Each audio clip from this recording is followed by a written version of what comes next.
শুরুতেই জানিয়ে দিব, গাজা নিয়ে নিষ্ক্রিয় থাকা চলবে না, মুসলিম বিশ্বকে সতর্ক বার্তা আয়াতুল্লাহ সিস্তানির। এরপর রয়েছে, এবার ফিলিস্তিনকে রাষ্ট্র হিসেবে স্বীকৃতি দিতে পারে রাশিয়া। গাজা নিয়ে নিষ্ক্রিয় থাকা চলবে না, মুসলিম বিশ্বকে সতর্ক বার্তা আয়াতুল্লাহ সিস্তানির। ইরাকের শীর্ষ শিয়া ধর্মীয় নেতা গ্র্যান্ড আয়াতুল্লাহ আলী আল সিস্তানি গাজায় চলমান মানবিক বিপর্যয় নিয়ে গভীর উদ্বেগ প্রকাশ করেছেন এবং আরব ও মুসলিম দেশগুলোকে নীরব দর্শক না হয়ে অবিলম্বে হস্তক্ষেপ করার আহ্বান জানিয়েছেন। শনিবার ২৬ জুলাই এক প্রতিবেদনে এ খবর দিয়েছে সামা টিভি।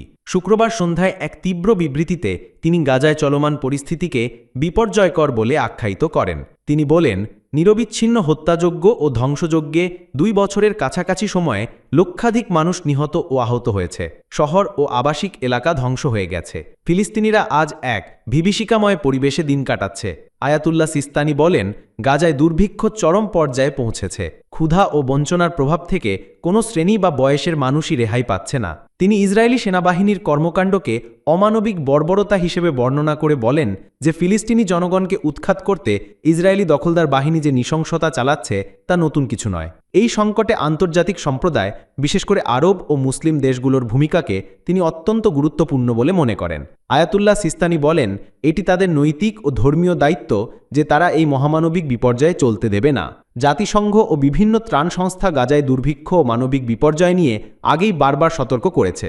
এই প্রেক্ষাপটে আয়াতুল্লাহ সিস্তানি সরাসরি ও কঠোর ভাষায় হস্তক্ষেপের আহ্বান এই সংকটের গভীরতাকেই তুলে ধরছে।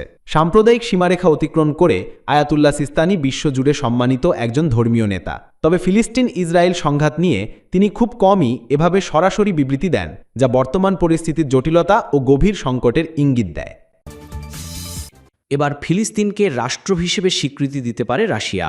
ফিলিস্তিন রাষ্ট্র প্রতিষ্ঠার প্রশ্নে এবার সরাসরি সমর্থনের কথা জানালো রাশিয়া। মধ্যপ্রাচ্যের দীর্ঘমেয়াদী সংকটের সমাধানে ফিলিস্তিনকে স্বাধীন রাষ্ট্র হিসেবে স্বীকৃতি দেওয়ার প্রয়োজনীয়তা তুলে ধরে ক্রেমলিন বলছে, এই স্বীকৃতি ইসরায়েল ফিলিস্তিন সংকট নিরসনের পথে একটি কার্যকর ধাপ হতে পারে। রুশ সংবাদ মাধ্যম আরটি জানিয়েছে, শুক্রবার রুশ প্রেসিডেন্ট ভ্লাদিমির পুতিনের মুখপাত্র দিমিত্রি পেসকভ বলেন, রাশিয়া শুরু থেকেই দ্বিরাষ্ট্রীয় সমাধানের পক্ষপাতী। আমরা ১৯৮৮ সালেই ফিলিস্তিনের স্বাধীনতা ঘোষণাকে স্বীকৃতি দিয়েছিলাম। তিনি আরও বলেন, এই সংকটের শান্তিপূর্ণ সমাধান তখনই সম্ভব যখন জাতিসংঘ নিরাপত্তা পরিষদের প্রস্তাবগুলো পূর্ণভাবে বাস্তবায়িত হবে। রাশিয়ার এই অবস্থান এমন এক সময়ে এলো যখন ইউরোপ জুড়ে ফিলিস্তিন রাষ্ট্রের স্বীকৃতি দেওয়ার দাবি জোরালো হচ্ছে। ফরাসি প্রেসিডেন্ট ইমানুয়েল ম্যাক্রো ঘোষণা দিয়েছেন, আগামী সেপ্টেম্বরের জাতিসংঘ সাধারণ পরিষদের অধিবেশনে ফ্রান্স আনুষ্ঠানিকভাবে ফিলিস্তিনকে স্বীকৃতি দেবে। একই সঙ্গে ব্রিটেনেও রাজনৈতিক চাপ ক্রমেই বাড়ছে। দেশটির ক্ষমতাসীন লেবার পার্টির প্রতি ফিলিস্তিনকে স্বীকৃতি দেওয়ার আহ্বান জানিয়েছেন ৯টি রাজনৈতিক দলের ২২০ জন এমপি। এই চিঠির স্বাক্ষরকারীদের অধিকাংশই লেবার পার্টির সদস্য এবং সংখ্যার দিক থেকে এটি ব্রিটিশ পার্লামেন্টের ১/৩ বেশি। এমপিরা তাদের চিঠিতে যুক্তি দিয়েছেন, যুক্তরাজ্যের স্বীকৃতি বিশ্বকে একটি শক্তিশালী বার্তা দেবে এবং দ্বিরাষ্ট্রীয় সমাধানের পথকে এগিয়ে নেবে। ফিলিস্তিন রাষ্ট্রের স্বীকৃতি নিয়ে এই নতুন তরঙ্গ মধ্যপ্রাচ্যের রাজনীতিতে নতুন উত্তাপ যোগ করেছে। সময় বলে দেবে এই স্বীকৃতিগুলো